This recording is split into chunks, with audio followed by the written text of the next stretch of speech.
very comfortable in your means to do it now in 2024. Yeah, Because probably. you've got to face the facts that, look, if you're out, you do the remote, that's great. You just got to back yourself that, if this falls through, whatever it is you're running right now, if it falls through, you may have to go back into an office on location in order to get that job again. Which you've got to deal with that down step, which is hard, very hard. It's very hard to take any backward step. Anybody who's driven a car, downgrading to a low spec car. You're in a house, you downgrade to a flat or a flat share, very hard. Taking salary cut, very, very hard. So yeah, psychologically beyond most people. Anyway, we're live, everybody. Welcome. You're quite right, Michael. I'm interviewing for work because Brain Food is not paying the bills. I need to go get a recruitment job, bang out some calls, get back to old school. No, I'm only joking. Recruitment Brain Food doesn't pay the bills, but I don't think I'd be able to make any money being a recruiter these days either, especially not with my rusty skills. Anyway, welcome everybody. Brain Food live on air, bringing it to you every Friday. It's episode 272, and today we've got a very exciting show for you. And the reason why is because this is like been brewing for a year or so, at least a year, because we've had the mantra do more with less, I would say, for even 18 months or more, really from 2022 onwards. And recruiters, we've not been immune from this pressure to become more efficient. Well, the question is, okay, great. Why don't we review recruitment efficiency in 2024? Like, has anybody been more efficient? Has anybody done more with less? We've got some wonderful guests. I think they have. So we're going to be sharing some of their cases and see whether we can get some inspiration and some learnings from them. I'd love to hear what you think on this as well, folks. If you have, in fact, improved your process in some way over the last 12 months, do let us know. Now, if you're watching this on, actually, no, let's do some quick sound checks. Folks, if you're on sort of Crowdcast, can you hear me okay? Let me know. I've got some people who can definitely see me because they can see me in the jacket. Can you hear me okay? Let me know on this. We should be live on LinkedIn also. So I'm just checking my phone real quick to see whether I'm there. Am I live on LinkedIn? I think I am. So hello, LinkedIn. Anybody watching it here, let me know whether you can hear me on the chat. If so, I can hear myself, so I should be fine. Okay, great. Thank you, everybody. Everyone who's watching this on Crowdcast, can you just check onto the right-hand side of your screen, check out the poll, and let me know what your thoughts are on this. I want you to vote. Which area in the recruiting process have you achieved the greatest efficiency in 2024? We've got all kinds of different sort of levels of recruiting there: candidate acquisition, CV assessment, interview scheduling, hiring manager feedback collection, etc., etc. Please make a vote in there. I'll be interested to see what we've got in there. All right, cool. Let's roll on. Actually, we've got Adam here. Before we bring Sil on, actually, Adam, how are you doing? It was good to see you, by the way. Thank you for lunch. I'm not sure I thank you for that. But yeah. You have a good, fruitful journey into London? Yeah, it was nice to see you as well. No, I did. I mean, it's all right. I'd rather live in London than just visit occasionally. It's so like draining traveling. It really is, and that's why I just don't really do it very much anymore. Jim actually asked if I was in Nashville. Absolutely not. The only way I'd ever be in Nashville would be if I'd moved there or I was there for like weeks or something like that. But anyway, I had a good trip to London, however, and I was just telling Hung that I met up with a friend of mine who's a partner in a Big Four accountancy firm, and he was saying everybody's getting back into the office, and I asked him if that was a good idea, and he thought that was great, and he absolutely said without question, it is miles better for productivity, and I thought that was really interesting because I'm not bothered, but different organizations have got completely different ways of doing things. So I just found that quite interesting. Yeah, we might need to do a remote working thing at some point. But it's been done to death a little bit, so I'm not sure we've got space for it, but we'll see. I think there's an update, isn't there? Because like the things are changing. Like London's getting busier. It's busier than it was a year ago. It is, but it's still very resistant. It's the biggest city that has the biggest component of remote work, I think. So it's still there. Anyway, we're bringing on the man with the best hair in recruitment technology. It's And the best product. the best product as well. Folks, we always have to do this because basically Brain Food Live cannot exist without the support of our wonderful sponsors. Every week, a company steps up and says, this conversation needs to keep going. And this week is obviously one of our favorite sponsors, been fantastic for Brain Food over the years, and just one of the breakthrough products that have already broken through, help define the category of interview intelligence.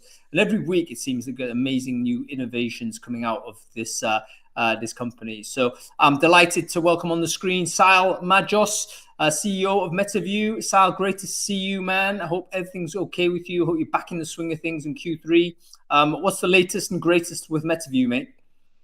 Yeah, no, pumped to support, keep you suited and booted, hung. That's why we do what we do. So yeah, glad that that's working out.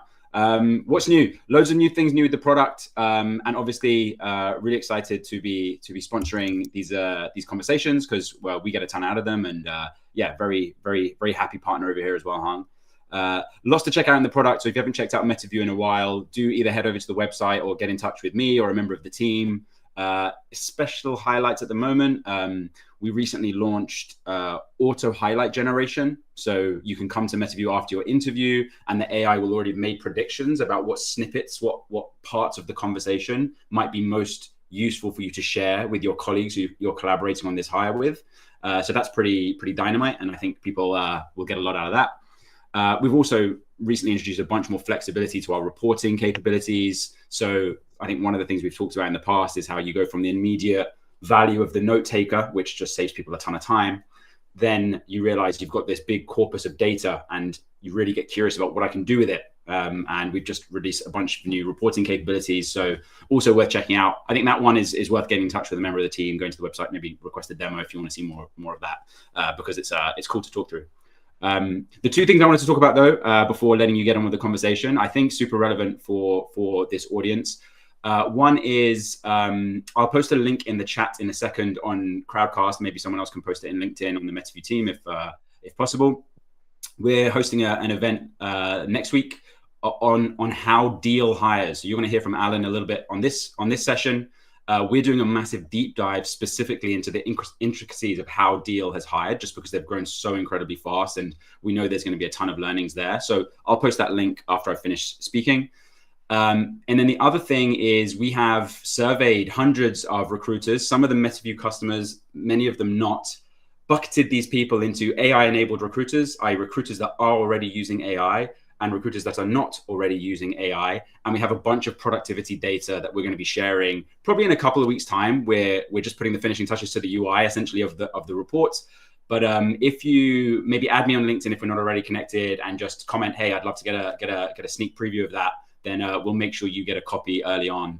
A lot of it focuses around this topic, actually, around efficiency. As you can imagine, it's by far the primary reason people are adopting AI. We see that in the data we have.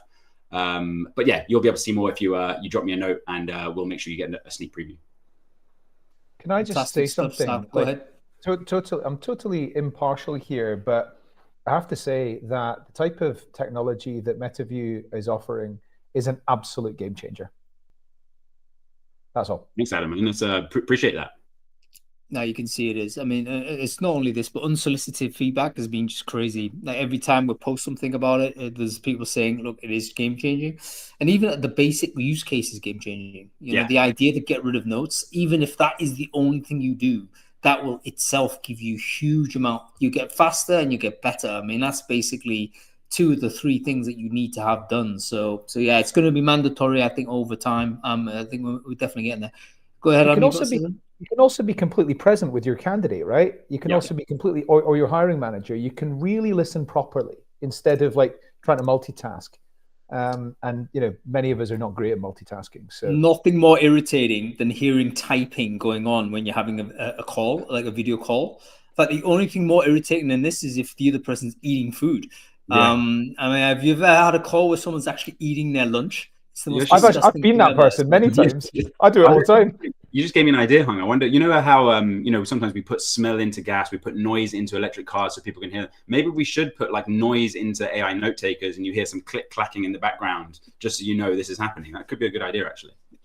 I think it'd be annoying though. It's like, are you Yeah. even listening to me? But no, listen. MetaView amazing, and is the free Go still available? Like, can people just Yeah, try it yeah. for free? It's our weird business, really. For people that haven't, there's really two people who start to use MetaView. One is someone who's never considered recording these calls, in which case it's a bit of a big jump to start doing it. So we want you to try it for free first, see how you feel about it. And then the other might be someone who's using like Zoom's inbuilt note taking, and you're sort of thinking, well, how much better can Zoom can this really be? And so again, we want you to try it for free. I think it's just testament to our approach is to let the product do most of the talking, which is why the free trial works for us. And yeah, it's working. MetaView.ai, folks. Get a go on it. If you haven't tried, if you're not a customer, just try it and see what you see. It's literally no cost to you, but I think it will change the game for you. Okay, Sal, listen, great to see you, man. Good luck on the event next week. Yeah, we'll catch up soon, man. Awesome. Thanks so much, guys. See you later. Very cool. That market's it's starting to pop up now. Loads of different companies trying to grab it. I think the concept has been accepted. Actually, I didn't ask Sal on this call, actually, but I made a prediction early this year that market adoption for this type of technology will double from what it was last year. And I think I'm going to take whatever their sort of market sizing is, maybe the top 5 companies that are doing this. So I'll get an aggregate and then see where that is. But we're well on our way with that tech. Anyway, listen, we've got to get on with it. Did you read the newsletter? If so, Adam, what was interesting, mate? Yeah, I did. And let's talk about, first of all, the evolution of software companies. I don't know who actually, it was somebody on Reddit, I think, who said it. It actually bothers me talking to people or like reading people saying things on the internet when they're like got numbnuts546 is their actual name. I think you're not real or whatever. But anyway, it doesn't matter. The article was interesting. So, obviously in the 2020s, AI is becoming a game changer. Technology still revolves around SaaS models. The core of money making is typically still about reading, writing, and manipulating data. I think what the article's saying is that the future is uncertain, but things like Internet of Things, further AI integration, things like quantum computing are all possibly in our near futures. But it also says that the challenge today is not actually making use of the technology better than the existing best of breed. It's about really standing out in a crowded, sophisticated market where the buyers just don't have the attention span.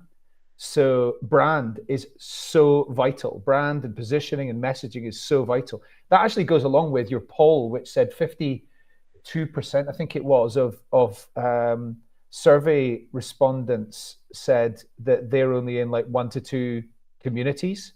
But anyway, standing out is a really important thing. And also, incidentally, I saw something interesting from Sequoia Capital, the venture capital firm, a couple of days ago, which said that they don't really think the money is getting made in the models, the AI models. The money's going to get made in the utilization layer, the layer which is for the practical applications of it. So in terms of AI, that is specifically generative AI. So I don't know, it was really interesting just to give it a quick summary of like where are we today and what might be coming. Yeah, definitely interesting little post. It was just a random Reddit post that I actually screen capped it and I shared it on X. But it was a really good sort of breakdown of the evolution of software, from pre-web to cloud and now to AI. Like, how do software businesses actually evolve?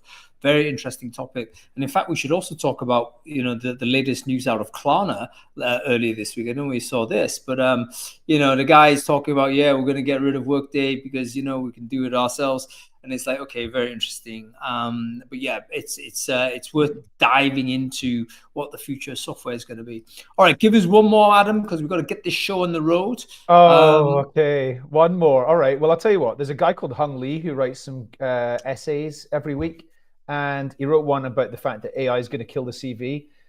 The CV remains pervasive. It's like the cockroach of the recruiting world, right? There's an ongoing attempt to kill the CV because the CV's like dying. We all know the limitations of the CV, right? We also all know that generative AI usage by job seekers is a real plague for a lot of recruiters right now. They're overwhelmed by the volume of applications they're getting. I think you compared it really to like a denial of service attack. Of course, recruiters are using it in the same way for like summarize this CV, that type of thing. But I think what your prediction is that recruitment's going to become like, the platform's going to be more like a walled city where the behavior and the reputation of the individual is part of their record as well as their traditional sort of CV, kind of like career history. And a blockchain talent passport, for example, could become something which is, has a future. It seems logical, but the main thing about this is going to be like widespread adoption needs to happen. I did put myself on the firing line because, the end of the CV has been predicted many times, but I'm going to predict it. Not to give a timeline, but I think I know how it's going to go. We're going to lose trust in it, basically. Literally, you cannot even tell. Human written, human generation, is it true? We absolutely have no clue. And we're going to get completely deluged by the volume of applications. I spoke to a company earlier this week. They had 4.7 million applications last year. They're a global, international business, multi-location. They anticipate getting 6.5 million applications by the end of this year. So that's something like a 20+% increase. Next year will be even more. It's going to be at the point where, okay, we can't actually process all of this. We'll get AI to read it, and we'll end up reading the generated summaries. And then, is that still a CV or not? I don't know. It'll be something different. Anyway, when I saw you earlier in the week, I told you about the bank that I'd been to see that morning, and they had 6.5 million applications last year for 95,000 hires. So that's 6,405,000 rejections they're needing to do, and that was probably before people are just like spamming 500 applications in a day. Totally unmanageable, totally crazy. And in fact, that is going to lead us nicely on to this conversation, because one of the challenges that we have in terms of recruitment efficiency is how the heck do we actually handle volume applications? Particularly if you advertise any job out there, you're going to get absolutely hammered. You're going to get 100+ applications within an hour, maybe 1,000 after a day. Like, you cannot humanly process this. And it's actually one of the efficiency topics we need to be talking about. Have anybody managed to solve this? So let's bring our guests on. We'll get on with it. We have Manjuri Sinha here. Great to see you, Hello. Manjuri. How are you? Great to be back here. Great stuff. We have Alan and we have Jane as well. Let's just do some intros real quick, everybody. So Manjuri, let's go with you first. Can you quickly introduce yourself? Who are you? What it is you do? Absolutely. If people don't know me as yet, I think that's a bit of a telling, but this is Manjuri Sinha, based in Berlin. I'm Vice President for Talent Success and DEI in OLX, which is a classifieds platform, and 20 years of experience. And I also wear the hat of a keynote speaker, a panel speaker, and I'll be at Unleash, so marketing myself a little bit as well, on 16th with a talk there. So yeah, I'm happy to be back on Hong's show. Great. Go and see Manjuri's talk. She's a fabulous speaker, loads of learning all the time. We have Alan Price here as well. Alan, wonderful to see you. Can you quickly introduce yourself? Who are you? What it is you do? Hey, I'm Alan. I'm the global head of talent acquisition at Deal. It's interesting when we're talking about 95,000 hires and 6.5 million applications. We're on track to do about 2 million applications this year. For about 2,500 hires, right? So it's the ratios are a bit, It's getting to the point where the numbers don't make sense, Alan. 2 million applications. Like I'm like, I just see a complete drowning. Anyway, we'll definitely dive into how you're tackling that. We also have Jane Curran here as well. Jane, thanks for getting up so early to have a chat with us. Jane, can you quickly introduce yourself? Who are you? What it is you do? Sure. Thanks, Hong. I appreciate coming back to your show as well. Jane Curran, I lead talent acquisition and HR operations at JLL. We're a commercial real estate firm.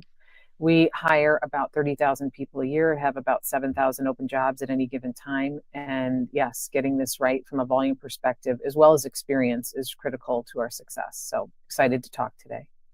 Yeah, fantastic. Why don't we start with you, Jane? I mean, coming into all of us basically must have had that pressure coming into 2024. We've been hearing already, do more of less, operational efficiency. Every departmental head had that on their minds rolling into the year. How did you identify the item that you thought, okay, this is the quickest win for me to be able to say, I'm going to be able to make an measurable improvement? Jane, you go on this. Sure. I think it's really interesting. So I'll never forget, I forget the woman who made the post on LinkedIn in like 22 when, remember, there were 300,000 open recruiter jobs, more than there were software engineers. And I feel like that was the peak. Like, I don't know if that will ever come back. But with that, we have been asked to do more with less since that time, and will continue to be.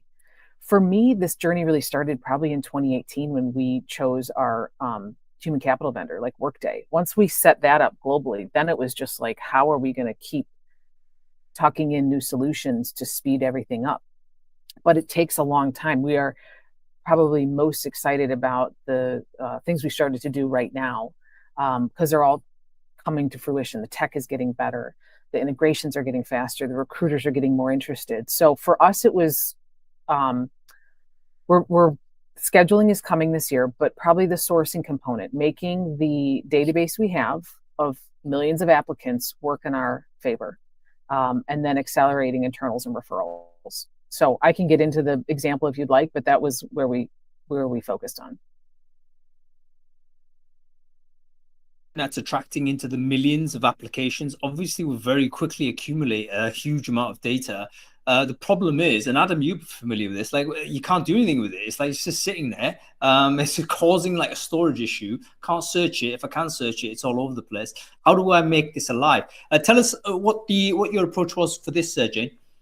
Sure. So we have some great technology working behind the scenes so that when somebody applies, and when I say, like, we have all these open jobs, one person gets each job. So say at 100 applicants, 99 were no's, but that's not a no forever. So they're in our database, and we have a scoring mechanism that looks at their skills and looks at the resume and then puts them in categories. So now it's like a fetch, an auto fetch. So they didn't get that job, but then we very quickly, the next time something opens that they're a match for, we just go back out to them and say, hey, David, you recently applied to our organization. A new job has come up that's a fit for you. So we've turned that on, and in very short amount of time seen a lot of success. So we just kind of consider that like our AI sourcing while you sleep, just making those connections much, much faster. And we've seen that the recruiter had the ability to go source our previous applicants, and they were doing a great job, but AI can do it bigger and faster. So there's better results.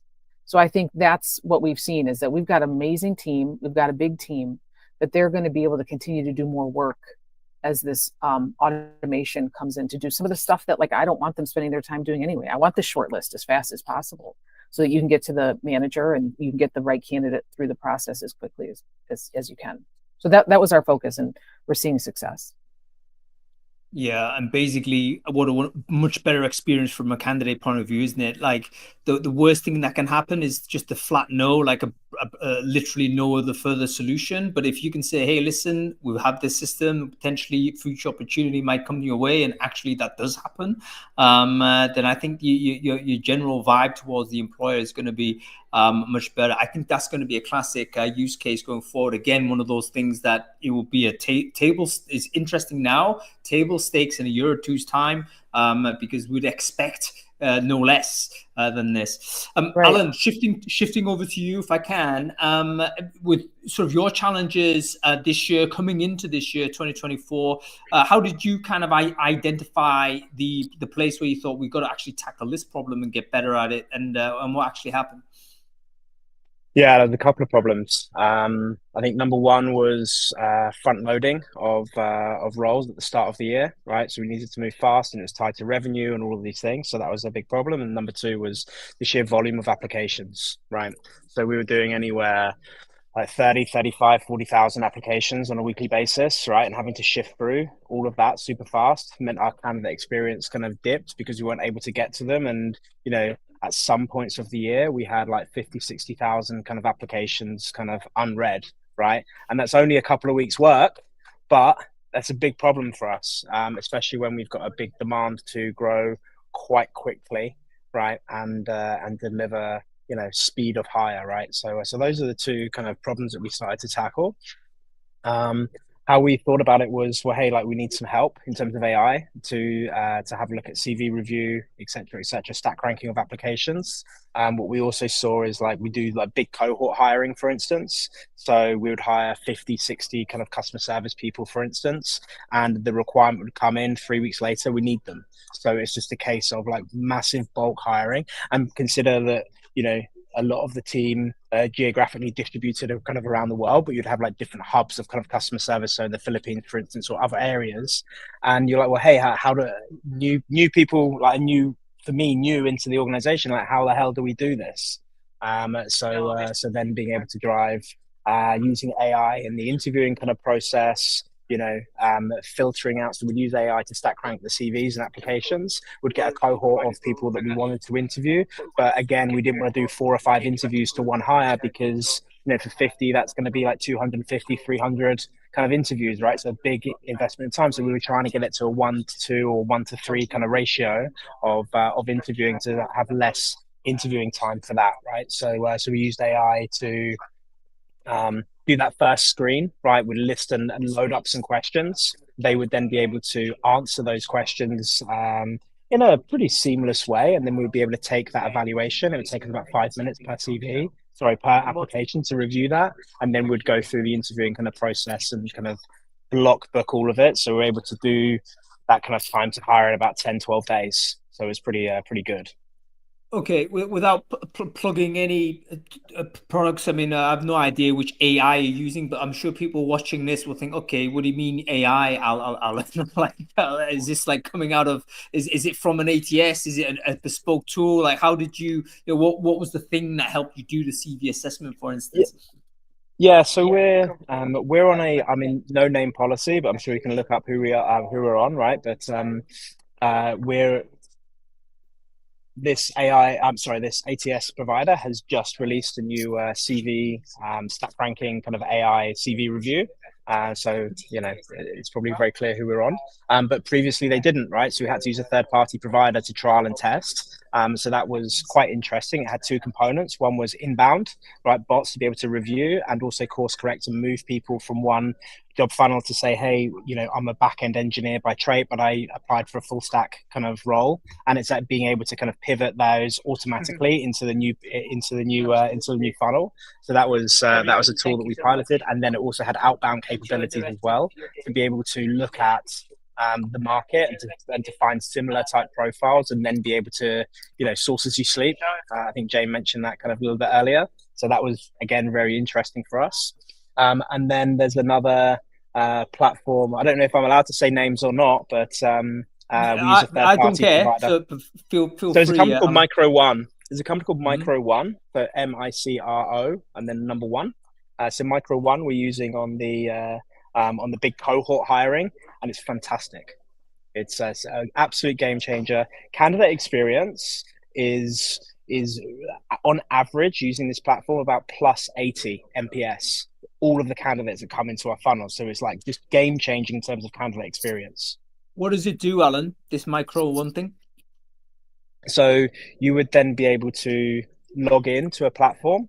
You would then preload some questions. You can either take as templates, or you can kind of customize your own kind of questions. What would then happen is you would then record a response to those questions, so you can test the English skills, etc., communication skills, and it also has kind of detection AI in there as well. So if you're trying to cheat and like use multiple tabs and like type on like Chat GPT to kind of figure out the answer, then it also has a trust score as well linked to that, so you're not able to cheat. Because previously what we'd also use is, at the start of the year, we were using a take-home test, right, to test English skills and test kind of some of those other core skills, and we saw that it was like an 85%, and there was no AI on it, and we saw that the take-home test had an 85% rate of candidates using AI to actually complete the exercise. So we were like, well, hey, like this is insane. Like, and then so at first we were like, well, hey, like let's just reject everyone.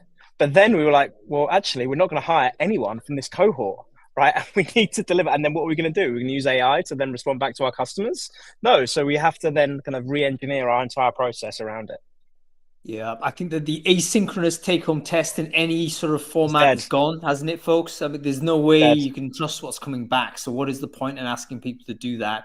It has to be happening ideally in real time. And of course, you're going to be using technology. We have to design software that sort of is compatible for that. And thankfully, it's another part of the booming area. So implementation of tech seems to be a big part of this, Alan. Really interesting. Thank you very much for that example.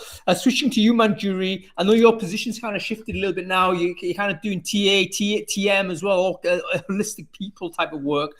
Tell us a little bit about sort of where efficiency has occurred in OLX this year. What was the example, and how do you think, how can you talk us through that example, should I say?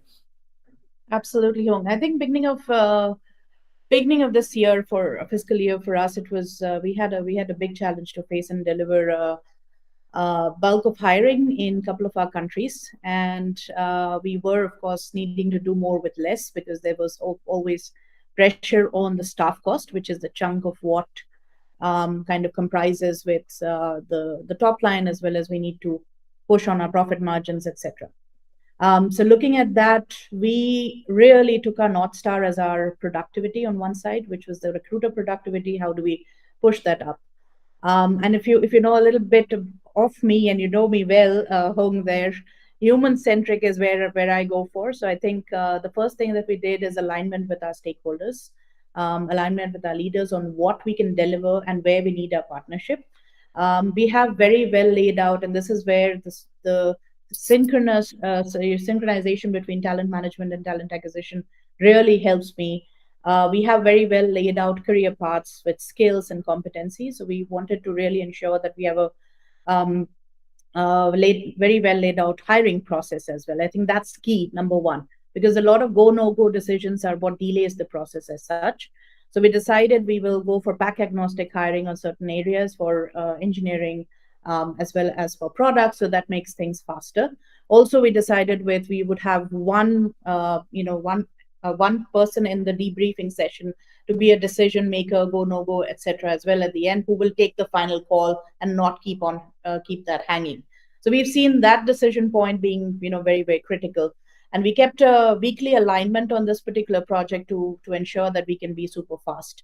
So doing that, we did realize that we could increase our productivity. So that was the human side of things. The structure side of things was, of course, going to a very model of 60-40. I usually carry a 70-30 of in-house recruitment and support from our external partners, RPOs, etc. But here I increased it also in the interest of giving more agility to the whole delivery. And the third is where we talk about technology and AI. And OLX has been using AI in recruitment since 2020. GoodTime was our tool that we used for scheduling, and we introduced GoodTime also to the commercial hiring bucket, where we could see advantages from automated scheduling and this happening super fast. In the month of March, we also did our trials with Seal and team and another product, but we finally ended up with MetaView. So the note taker has also given us a lot of speed on that. And we've actually cut our time to hire by 30% of what we had. Our productivity for recruiters have actually gone up by 70% on both the sides, on tech as well as on the non-tech side. And we've seen the average time spent on stage, which was a challenge earlier for us to move candidates from one stage to the other. And this was the decision part as well. And that has been reduced by about 70%. So overall, this is something that we've seen an amazing gain on. And now we can use this data to push back and probably ask for a little bit more resources when we want to bring in more AI into the process as well. And it's a very good use case to use to go to our CFO and say, hey, we did this, now give us more money to buy some more stuff. Yeah, fantastic. And by the way, folks, part of the reason why I wanted to do this show is so that you can get some sort of some testimony in case you needed to get some budget or you needed to make a change internally. These are examples from some leading people in our industry that have demonstrated these types of gains. Manjuri, I love the way you broke it down in terms of how efficiency can be kind of delivered. There's a human efficiency, of course. There's a procedural sort of method that can accelerate your way forward. It's not just about chucking technology ways in which things seem to be sticking, and can you speed that up? And I want to sit on the middle thing you talked about, which is the organizational structure. So this balance between having fixed sort of headcount in the TA team and then having some flexi scale up, scale down labor on this. And I want to open it up to everyone here, actually. How much does that go into your thinking? The agility of the resources that you have, is this been in your mind also? We also need to bring in the idea of offshoring some of the recruitment functionality. We know, for instance, you can get high quality labor at better cost in different locations in the world. These could be places where we can anticipate migration of some functions of recruiting, for instance. Has that been part of your thinking in 2024? Is it going to be part of your thinking in 2025? I'll throw this open to everyone to have a chew at. What are your thoughts? I'll go first. I think that's one of the reasons why. Oh, sorry. No, Alan, go. I think that's one of the reasons why Deal exists. Right, we see that as a market, right? So why pay a San Francisco engineer when you can go and get someone equally qualified in Brazil, right? And there's like amazing kind of talent hubs across the region, and that's why I think there's such fast pace in my industry of folks saying, "Hey, well, where is the talent? Where's access to talent?" And instead of and if you have a remote culture, for instance, or even like a multi-site kind of cross-border talent strategy, then it's very helpful to be able to hire anyone wherever they are versus having to worry about relocation costs or entity creation, entity setup, the legal legislation and frameworks around it, and the complexity that go with managing and distributing and paying a global workforce. So we see that not only in the talent acquisition space, but also with our clients. Sorry for putting you on the spot here, because you might not have this, but do you have any data, probably any deal data around like the growth or otherwise of talent acquisition type jobs on the platform? Or if not, can somebody in your team go and get that and put it in the chat? Yeah, okay. Let me see if I can grab that for you. I would actually, you anticipate my question, Adam. That's exactly what I was about to ask Alan. Like, what is the demand for companies that may be thinking about, actually, we need to geographically disperse our TA team, let's say, particularly for certain functions. I know certain big organizations have done that. But you can, there's implications pro and con, by the way, for us in recruiting. We need to think about all of this. But from an operational efficiency point of view, we can't deny that the pressure to distribute resources to where we can get the value resources most sort of effectively, that's going to be in place. Okay, go to you, Jane, on this. You were about to say something about the balance between sort of internal headcount and using RPO, third-party suppliers. What's your thought process? What has been your thought process in 2024, and what is it going to be in 2025? I think everything's on the table. I think that you can't rule anything out. I think you have to really focus on where is the need for high touch, where are the countries in which you are established and maybe generate more revenue for you, where are places that we need to be and we need to be good, but deliver it at a lower cost. So I think everything's on the table. We certainly have looked at Costa Rica, for an example, to support the US. EMEA isn't growing as much, and we have a very stable team there, but the growth is in APAC, Asia. So, those are low-cost markets to begin with. So we will continue to make sure that our process excellence is what we're trying to drive for, because I keep saying we want to grow as a company. We will continue to grow as a company, but the old way of growing in any function, not just HR, was people. You need more people. And that's just a dated model. So we're really trying to figure out, how can we grow with process excellence as our definition? Because if you don't have good process and then you slap tech on it, it's just an expensive, bad process, right? With more people. So it's hard to get people to change, Hung, to say, like, slow down, get the process defined, add the tech at the right points, and then we will grow the recruiting team. But how and where is what I'm trying to sort. Where do you need that in-person, like in-office touch? Where's that experience critical? The business expects it. And where can I get by doing great work and it could be done anywhere? So those are the things that I'm kind of looking at. But I think all of the options are on the table. We've dabbled in a few, and I think we'll continue to sort out how to keep up with business growth with a very balanced and affordable TA function and model, which will always be tech enabled, and we will continue to look at more tech options. But process is king for me. And people are overwhelmed and I need this, I need that. I'm like, what we said before, where are your bottlenecks? Is it in the review of resumes? Is it in the trying to get interview feedback? Like those parts of the process that are really human defined that just sit. That's where I want to focus on process before we just start offshoring work or moving work. It's like, but what if my process stinks? I'm just moving bad process. So it's important. And recruiters don't love process. I get it. We're salespeople, right? We want to go out there, we want to hunt, we want to get the deal done. I'm like, I know, but we could do it faster if we got a little bit more into process. Yeah, and we're going to end. Sorry, go ahead. Go ahead. Yeah, just one point. I mean, I agree with all what Jane said. One point on the offshoring for hiring. I think tech can go first because we usually have English as the main language. One of the game-changing things we need for commercial area or non-tech hiring is language. And there's a product that Salesforce has introduced for customer support and sales called Einstein, where you can look at real-time language translation on the phone, and it translates it. It can also write up notes, etc. for you. That is some product that we need for recruitment as well. And then I can really foresee having a team in India or Brazil who can hire for maybe Germany, for Poland. Today, that is one of the main problems that I see in even on the jobs that are coming up in Germany. Sometimes even for tech recruiters, it says German needed. Really, you don't need German for a German tech recruiter because you're hiring internationally. But that's, I think, one of the bigger borders to cross if we want to look at offshoring for recruiting teams. We're close with this. Totally We're agree. very close. I heard, I saw a podcast, I forget what it was, but it was really interesting about accent bias.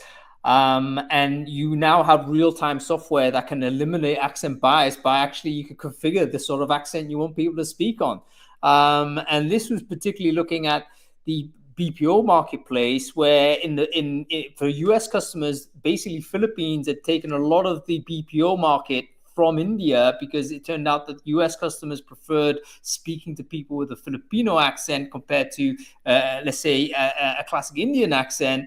And now it's like saying, okay, great. Actually, the Indian people can now actually configure their accents to whatever you want. And it's like, oh, man, we're in a different world now. Like we could potentially, all of this is in the air.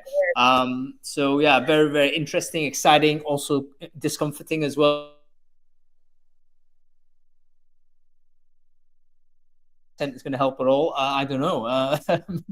Probably would have made more money speaking elsewhere. Okay, folks, we're going to keep going, but we have to take a quick mini break here because we always need to do this in the middle of every show. Reason why is because Brain Food Live has to come off air. It's a tragedy, I know, but we do need to be off air in about 20 minutes or so. It is a terrible thing if this is that we stop having a conversation about this topic.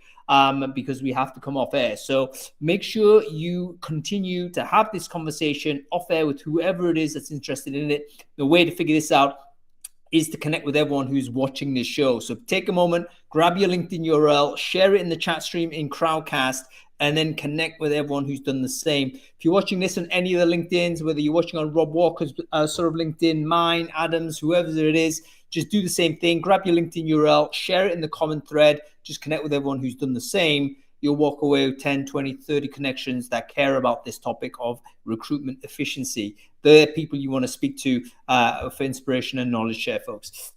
Okay, let's forward focus 2025, knowing what you've done now, you three, and thinking, you know what, yeah, it's been pretty good. You know, we've had some good progress. What is the KPI you're looking to shift significantly for 2025?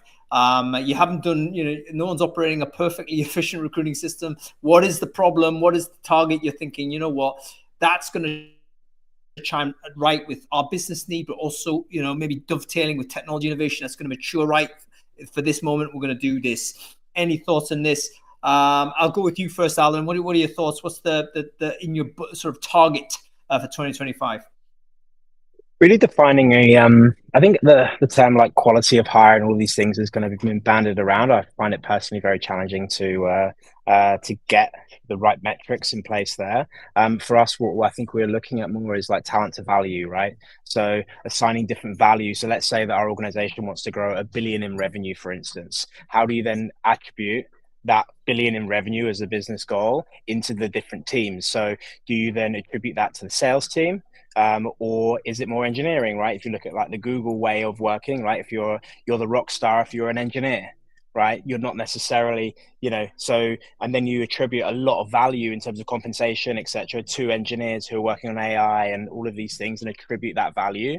So I think that that's really interesting for us as we start to say, well, hey, like we want to grow $1 billion in revenue or whatever the number is. How do we then kind of cascade that around the organization? And then for the people team, we start to then look at, okay, well, what skills are we then needing for our leadership area, our managers, are like future skill proofing, right? So if we want to be there in 3 years' time, what are the skills that we need in order to then get there? And then that comes into compensation frameworks and etc. That then drives into the TA space, like, hey, well, these are the skills. How do you evaluate the skills? So for us, we look at, you know, functional skills and functional practices, right? You've then got behaviors, achievements, and motivations. And then how do we then look at all of our data around, for instance, we did an exercise, a data insights exercise with our sales development representatives, for instance, because we saw all of our managers saying, I want more experience, I want more experience. And our interviewing protocols were around experience-led. Have you hit target? Have you hit quota? You know, all of these things. And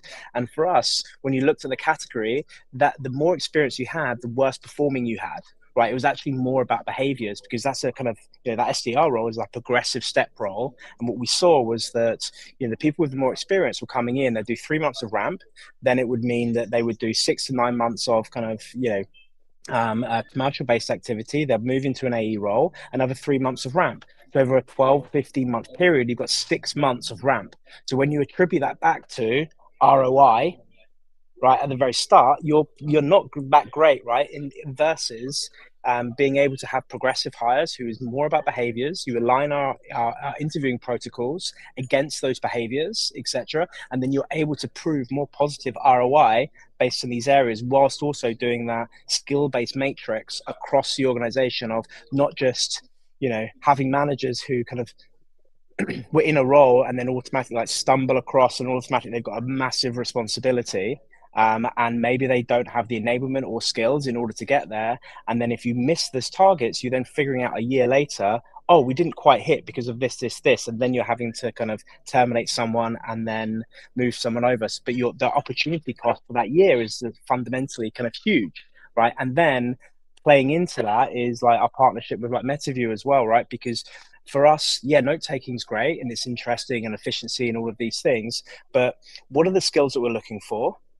How does that correlate through not only the interviewing process, but the first 3 months, 6 months, etc., to say, what did we think that person would be able to do versus the reality in the first months?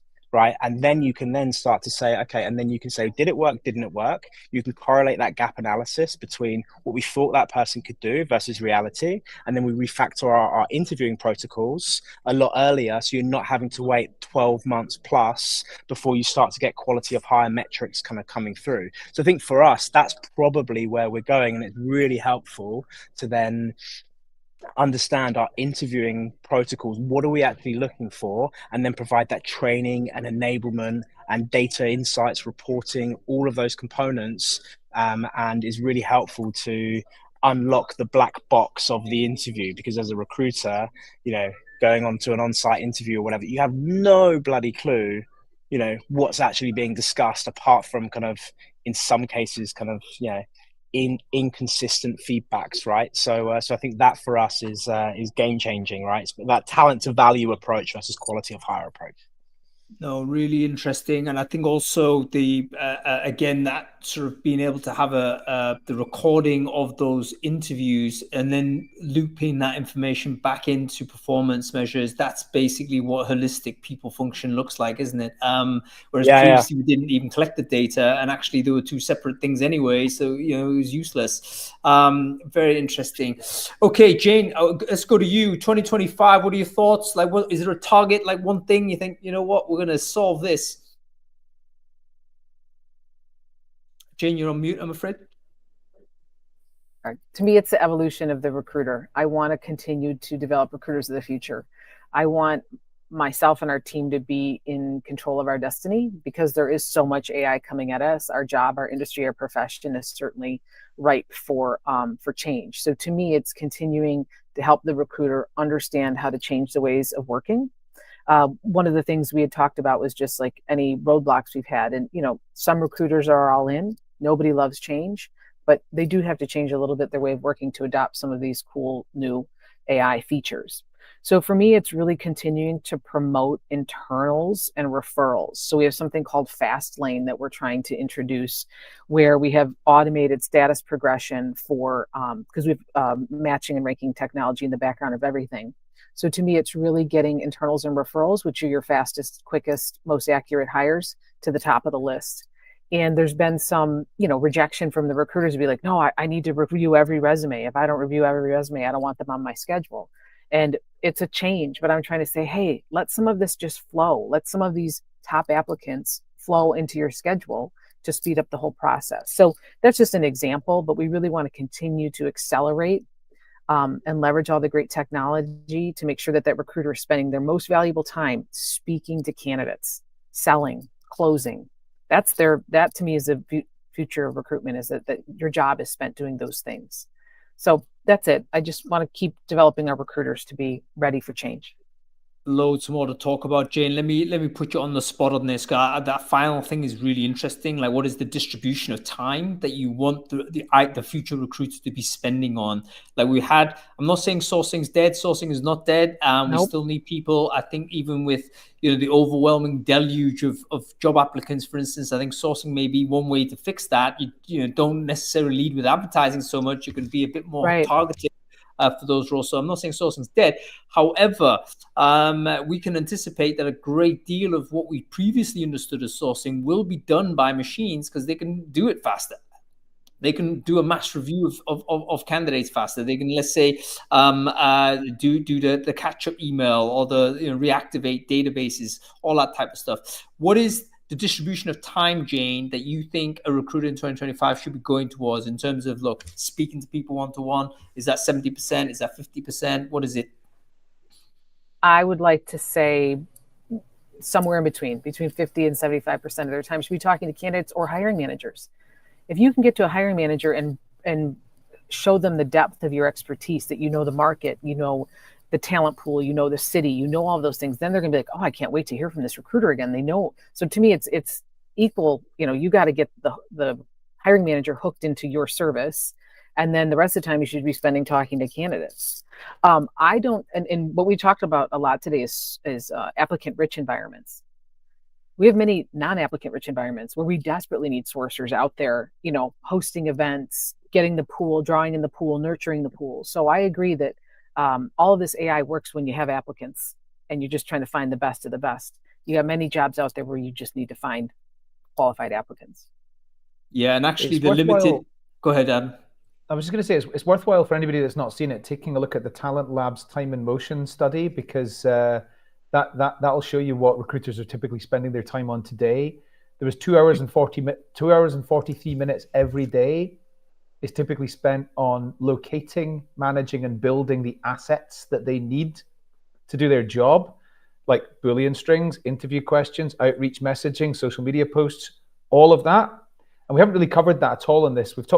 In this session, we've talked mostly about like candidate profiles and managing candidate profiles and ranking those and finding them and that type of thing. there's a heck of a lot of stuff that, I mean, the recruiter job today is probably got the most different skills that are required of any job I can think of. And so, yeah, it's worthwhile taking a look at that. Thanks. I think Hans just shared that on there. Yeah, I criticized the formatting of that report, by the way, but it's got some good information on it. Definitely check it out. Okay, Manjuri, give us your target for 2025. Is there one thing that you think, you know what, we can really optimize and get faster on? I think the faster topics Alan and Jane have kind of shared. I would say my target for 2025 is to prepare the organization for the Promethean event that we are looking at. Josh Person recently talked about AI agents coming into play. David Green has given us the workforce construct of the future, where you understand what skills are needed in-house, what can be fractional, what are the benefits and motivations for these 2 or 3 sets of employees that will have, and how do you hire, onboard, retain AI agents going forward. It sounds a little bit in the fluff today, but I think this will be a challenge that we'll be faced with definitely by the end of 2025. And that's what I want to work on for the next year. Yeah, really interesting, folks. Agentic AI. So I think 2023 was probably AI as sort of tools. So we could pick up the tool and use it. 2024 seems to be AI assistants. So they're actually doing a lot of the stuff, more than just a tool. We have to interact with them. And what is 2025? AI agents, literally colleagues. Are they de facto colleagues in team? And if so, what does that mean with regards to management, like leadership? Do we include agentic AI into our workforce development? Let's not forget the entire idea behind these AIs is that they will evolve over time and get better or worse. I mean, depending on their experience. So in fact, they do need to be developed. You know what I mean? They can go wrong. So I wonder whether in future the human management, will actually involve managing non-human workers. What about that as a thought, folks? Okay, listen, we're gonna finish off there. I want to have a final question for the 3 wonderful experts here, because I think we've talked so far at the meso level with regards to organizational efficiency and organizational this, that, and the other. Let's go to the micro level, individual things that you need to be doing as a recruitment professional. How do we get into a position where we are future fit for this AI-enabled, AI-dominant future? What are you personally doing to ensure that's the case for you? And what's your advice to other people, irrespective of the level of seniority on this? Let's go to you, Jane. What are your thoughts? What's an individual recruiter, recruitment leader, should they be doing to prepare for this future? Definitely subscribing to your newsletter and listening to your podcast every Friday. I mean, I started religiously doing this. No, I did. I started doing this probably 2 or 3 years ago, and I just have never stopped. And I've stayed met a ton of people. And I don't know, I just find it, I'm thankful that you are here doing this for our industry, because it cuts the chase to just like, what are we reading there? So for me, it's just staying connected, staying networked, and don't be afraid. Like this AI and all agentic, all it's coming our way. Embrace it. And be part of the solution. If someone's talking about it at your company, go figure out who that group is and get yourself into it, to be part of the solution and not don't resist. I would say join the movement versus being a resistor. Alan, lean into the movement, folks, because you got no choice. Otherwise, you're going to be lent on. Your choices are pretty evident. Alan, what's your view? Individual advice for individual recruiter? What would you have them do to prepare for this future? Well, we've all said that the market is fundamentally changing and will continue to do so this year, next year, and the following years. So there's a ton of change. And I think previously there's always been are you a recruiter, right? For me, a recruiter versus a talent acquisition specialist, they're fundamentally different. One has a view on, hey, here's the vacancies. How do I kind of hire people kind of heads down, go, go, go? And I think that with all of this change, you have to be able to navigate through a lot of change, right? Where are the benefits? Be consultative. Where are the optimization options, etc.? And for me, I always tell the team, if I'm the one coming into the room to make a decision, then it's probably going to be the wrong one because I'm not seeing it at the coalface. right? So I think like the TA team have far better insights, far better knowledge, etc., of like the micro level kind of things that need to be optimized and changed. So be consultative, be a talent acquisition specialist, and not a recruiter. Yeah, very good, Alan. A final word to you, Manjuri. What's your advice? Be curious, be ready to experiment, and focus on your personal brand, because that is personal, authentic brand. That is something that no AI bot or agent can take away from you. I've got a new phrase for everyone. You have to be conspicuously human in the AI dominated world, folks, because we're gonna start doubting the information coming at us, whether it's human or not, and we're gonna lean in and trust individuals that are obviously human in comparison. So have a think about that and what it means with regards to how you present and how you communicate. Okay, we're going to leave it there, folks. Wonderful to see everyone. Thank you to our guests, Manjuri, Sinha, Alan Price, Jane Curran. Follow these folks. I've shared their LinkedIn in the chat. Make sure you connect with these thought leaders. We'll say goodbye to them now. Have a good weekend, Manjuri. Have a good weekend, Alan. Have a great weekend, Jane. And thank you all for watching, everybody. Great to have you on the show, as ever. I hope you learned something. We're going to be back next week, as we always are. We're going to be talking about the compliance side of AI, because we are going to be talking about the EU AI Act. And in fact, what does that mean for recruiters and recruitment technology makers? If you're a maker or a producer or a user of these tools, what does it actually mean? How do we actually stay compliant? How do we ensure that the products we make and the tools that we use are actually human-centered rather than AI-centered? So make sure the show's up and running, so make sure you sign up for that. We've already got 250 people registered on that, so make sure you sign up. Follow the channel if you're interested in this type of dialogue. We do it every week. And yeah, thanks for watching. We'll see you next week.